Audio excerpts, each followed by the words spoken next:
Buenas noches, feliz sábado para todos.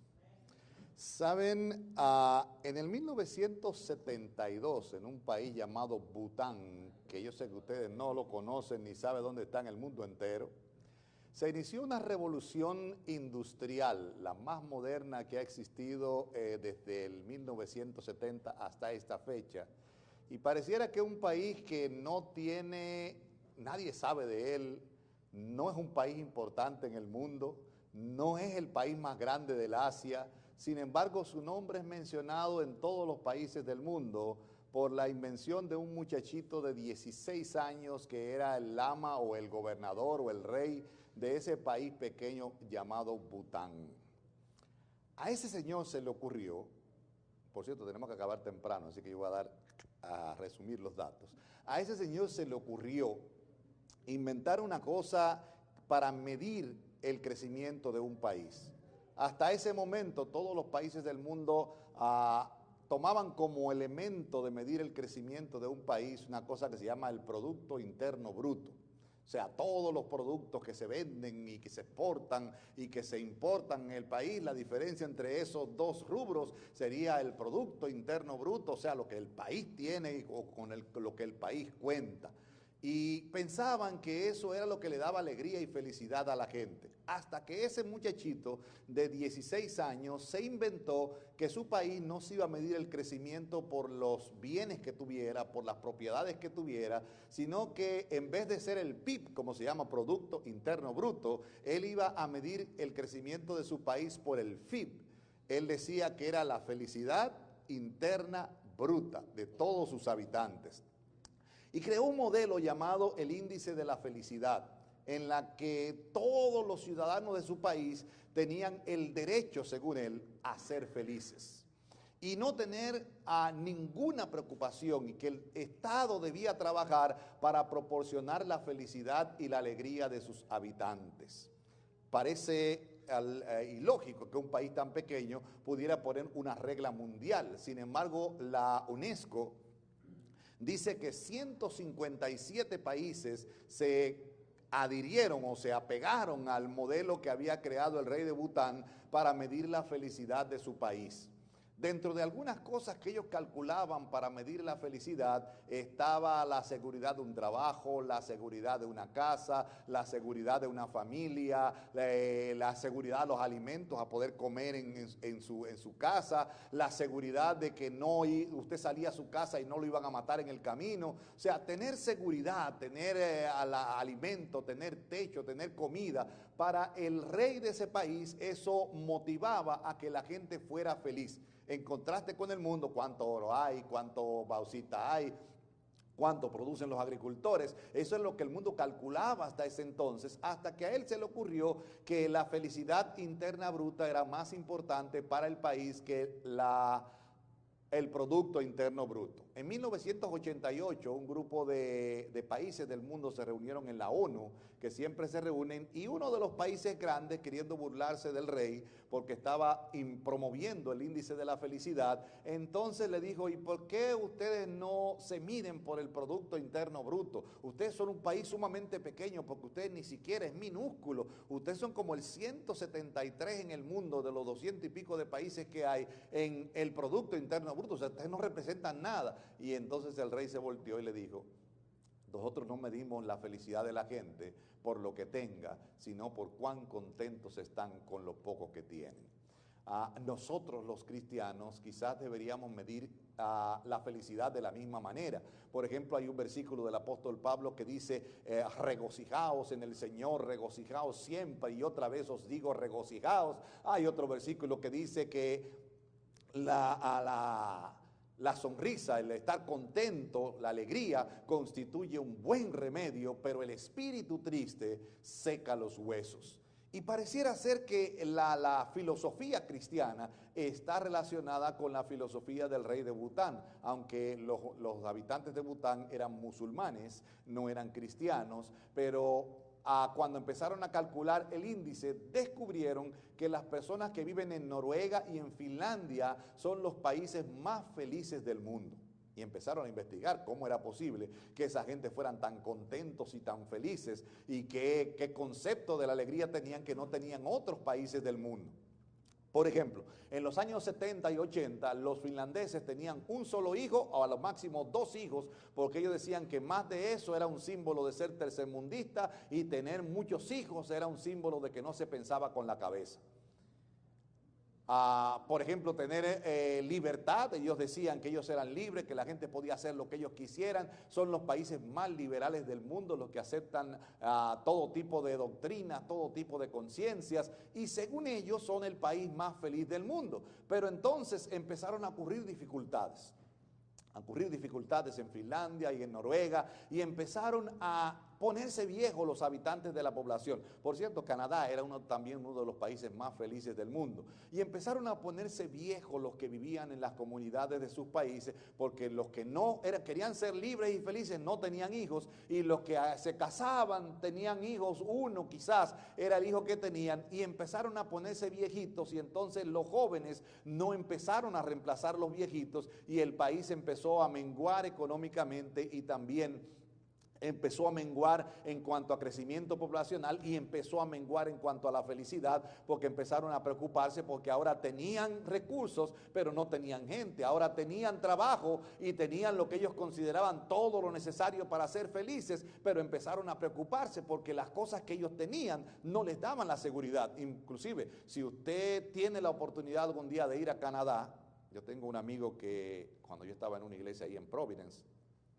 el amigo se fue para Canadá con su esposa, recién casados. Allá lo recibieron y le dijeron: miren, usted aquí necesitamos familias canadienses. Y para que ustedes vean que estamos contentos de recibirlo, le dijeron en la oficina de ayuda comunitaria, le vamos a pagar $4,000 mensuales. No tienen que hacer absolutamente nada, solo aprender el idioma del país. De las 2 familias que se fueron, una no tuvo hijos en el país. Al 4.º año lo deportaron para la Colombia y no se quedó ni aquí ni allá. La otra familia, que era guatemalteca, tuvieron 2 hijos en Canadá, o sea que eran 2 ciudadanos canadienses.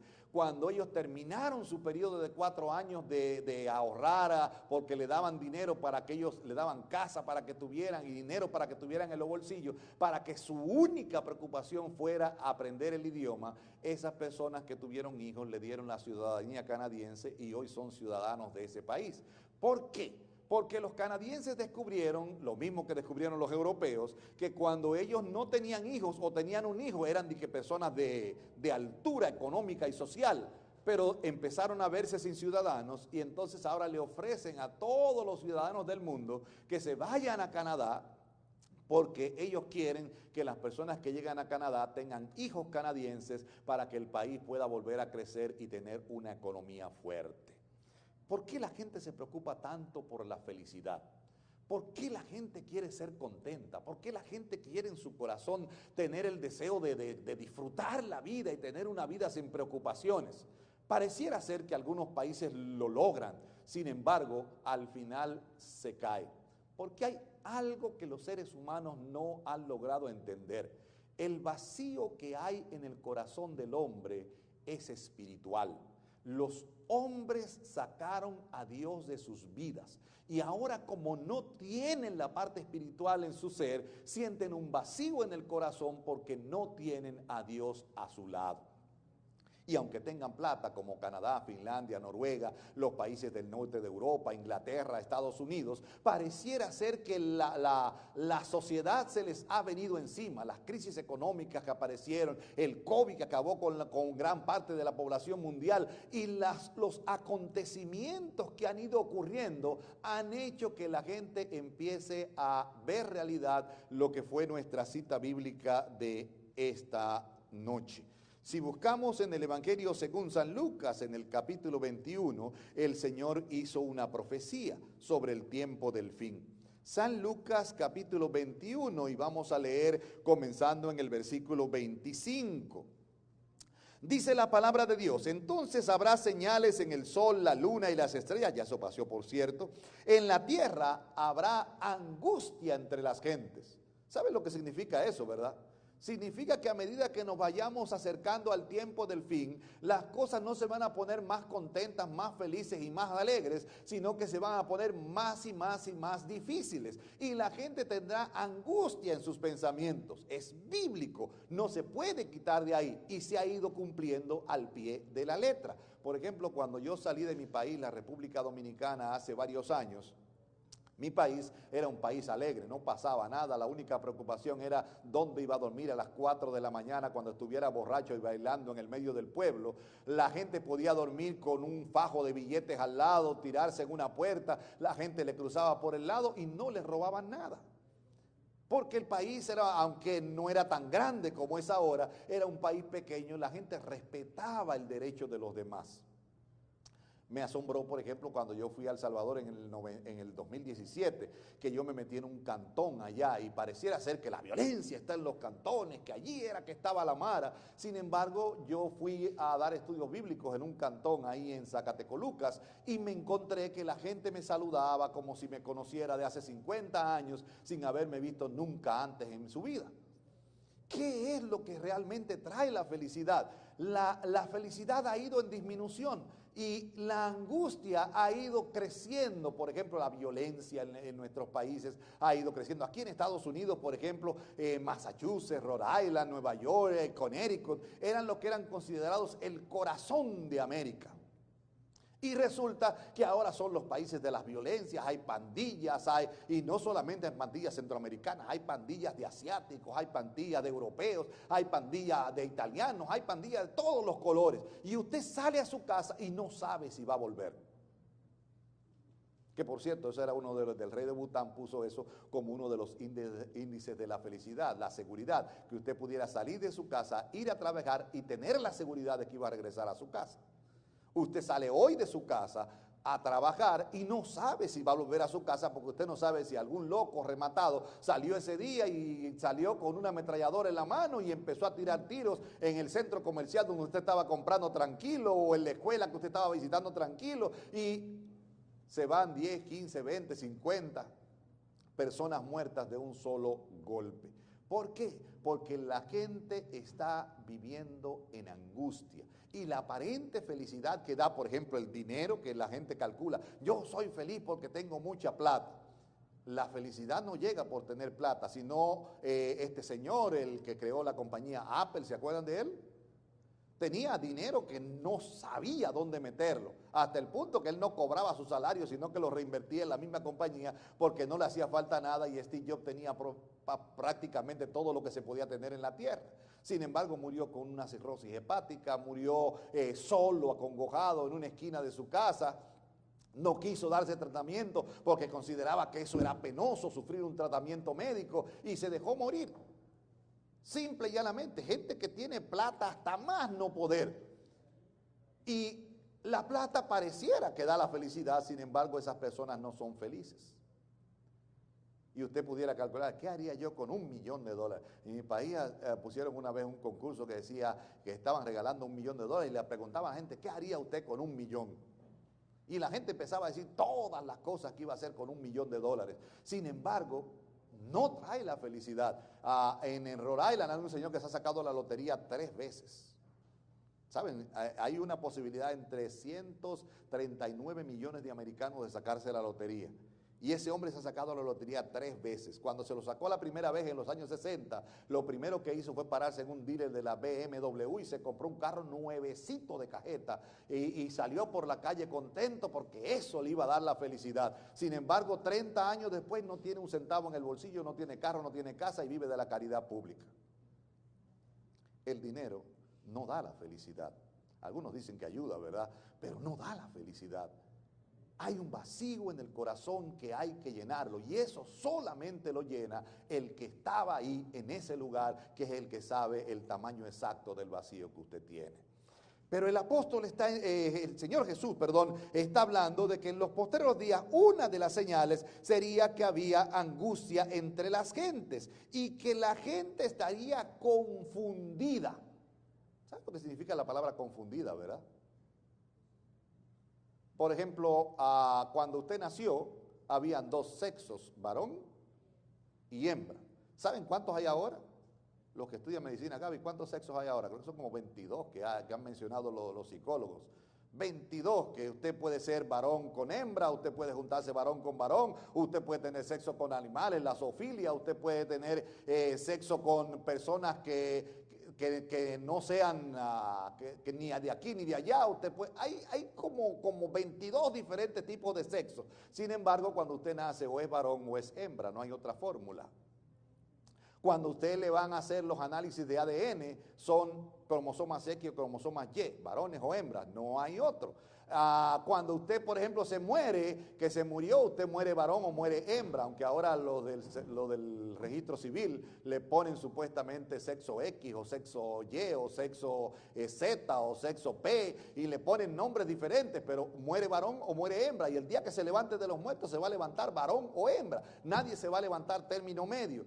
Eso se llama confusión. La gente está confundida, por ejemplo, con la forma de pensar. Algunos piensan que pueden ser ricos porque, qué sé yo, ya lleguen a un país rico. Otros piensan que pueden ser ricos, se acumulan riquezas y se van a su país, allá disfrutan de la riqueza. Otros piensan que ser rico, qué sé yo, es coger a viajar mucho. ¿Saben? La mayoría de la gente está preocupada por un plan de retiro. Los que llegan a la edad mía de Rafael y de Elmer tienen que preocuparse por el futuro y empezar a ahorrar, ¿verdad? Porque después que usted cumpla 70 ya no puede salir a trabajar, Rafael. Entonces hay que tener algo guardado para poder sobrevivir. Y entonces la gente empieza a preocuparse, a guardar, a guardar. Y yo tengo un amigo pastor que dice que él viaja 2 veces todos los años y 3 veces todos los años, porque el día que él cumpla 70 y tenga 2 millones guardados y se muere, se lo dejó a otro. Entonces él dice que él los disfruta ahora. O sea, la gente tiene un concepto confundido de lo que son las responsabilidades de la vida. ¿Y qué tal si llega a 90 y llega sin un centavo en el bolsillo y entonces tiene que andar arrastrado viviendo de la caridad pública, de que la gente le dé, que la iglesia lo ayude? ¿Por qué? Porque no hicieron planes para el futuro. Entonces, en la carrera cristiana en la que estamos, a medida que avanzamos hacia el tiempo del fin, las cosas van a ser peores, las dificultades van a ser mayores. Y nosotros tenemos que aprender que el concepto de la felicidad consiste en una expresión que el Señor Jesús usó en San Mateo capítulo 6, versículo 33, que dice: mas buscad primeramente el reino de Dios y su justicia, y todas las demás cosas vendrán por añadidura. ¿Saben? Una de las cosas más hermosas las encontré en la iglesia de Amayo, en El Salvador. Había un grupo de hermanos que querían que yo saliera de la iglesia grande donde estaba predicando y fuera a predicar el sábado de la mañana a la iglesia de ellos. Y yo con mucho gusto acepté y me fui con los hermanos. Cuando llegué, la iglesia era 4 palos, con calamina en la parte de arriba, y había un árbol de marañón que estaba encima de la calamina. Y en el medio del sermón empezaban a caer las semillas de marañón y empezaban a hacer una bulla tan grande que los hermanos como que se alborotaban y después volvían otra vez a la calma, porque era donde ellos podían reunirse. Y los hermanos cantaban mejor, más duro y más bonito que los de la iglesia grande. ¿Por qué? Porque en su corazón, aunque no tenían nada, había la felicidad de que tenían a Cristo en el corazón. Nosotros necesitamos aprender a poner prioridades en nuestra vida. Las cosas se van a poner más difíciles. Y si nos llevamos del mundo en que hay que andar con una ropa bonita, unos zapatos elegantes, que hay que comprarse el último carro o la última F350 del año, que la única forma de que podemos impresionar a los hermanos es que llegando en una jipeta BMW o una Hummer de esas grandotas. Si pensamos como piensa el mundo, que todo lo ve con signos de dólares, vamos a vivir sufriendo la vida entera. Si le pedimos a Cristo que lo ocupe el primer lugar en nuestras vidas, la felicidad vendrá por añadidura. Quiera Dios que cada uno de nosotros pueda entender eso. La gente estará confundida, dice el versículo 25, continuando, a causa de las cosas que vendrán, o del bramido del mar y de las olas. Los hombres quedarán sin aliento, dice el versículo 26, por el temor y la expectación de las cosas que vendrán. ¿Saben? Una de las mayores preocupaciones de los que predican de profecía es que la iglesia va a ser perseguida y que los cristianos van a tener que huir y que van a tener que esconderse en escondrijos, dice el conflicto de los siglos, Van a tener que esconderse en las cuevas, van a tener que esconderse en lugares oscuros. Algunos tendrán que ir a la cárcel. Por ejemplo, en la Edad Media, los valdenses duraban hasta años sin ver la luz del sol, escondidos en las cuevas de las catacumbas de Italia, del norte de Italia. ¿Por qué pasaba eso? Porque andaban siendo perseguidos. Y las personas que predican de profecía siempre hablan de que vamos a ser perseguidos y que vamos a andar huyendo. No es que eso no es cierto.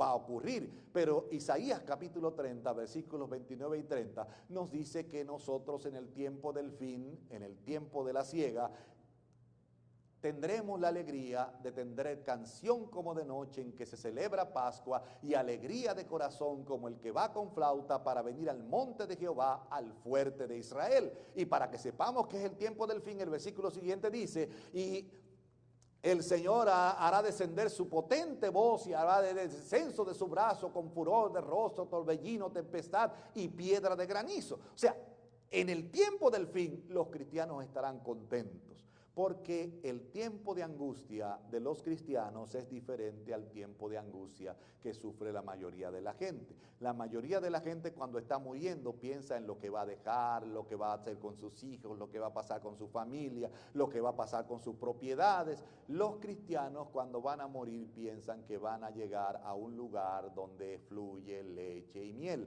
Van a llegar a una tierra nueva que dice el apóstol que habrá cosas que ojo no vio, ni oído yo, ni a subido al pensamiento del hombre las que Dios tiene preparadas para sus hijos. O sea, nosotros no necesitamos que un rey de Bután haga un índice de la felicidad para ser felices. Nosotros necesitamos a Cristo para ser feliz.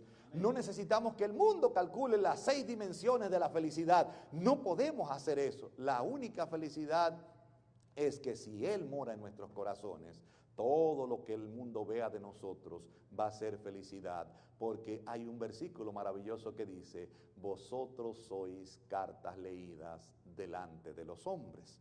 Si los hombres ven que Cristo mora en vosotros, vendrán a ver qué de raro tienen los adventistas de Chelsea, que a pesar de que es la ciudad más peligrosa de todo el estado, a pesar de que es una de las ciudades más pobres de todo el estado, los adventistas progresan, los adventistas que están ahí siempre están contentos, los adventistas que están ahí se van a las calles y le reparten comida y le reparten libros y le reparten regalos a la gente cuando la gente se ha vuelto mezquina en este tiempo. ¿Por qué somos diferentes? Simple y llanamente porque nuestro concepto de la felicidad es diferente a lo que tiene el común de la gente. Este mundo va de mal en peor. Los acontecimientos finales serán terribles, hasta el punto que dice el libro de Apocalipsis, que los que están allí, los impíos, huirán y le dirán a las rocas, escondednos de aquel que está sentado en el trono y de la ira del Cordero. La Biblia llama en Apocalipsis capítulo 16 a las plagas del tiempo final, porque habrá plagas terribles que diezmarán la tierra, aún la tierra misma, dice el apóstol Pablo, y me aúna por el regreso de Cristo. Pero en el medio de las dificultades hay uno que es victorioso. Hay uno que nos dice, no tengan ningún temor, yo he vencido al mundo. Y además dice, y esta es la victoria que vence al mundo, vuestra fe.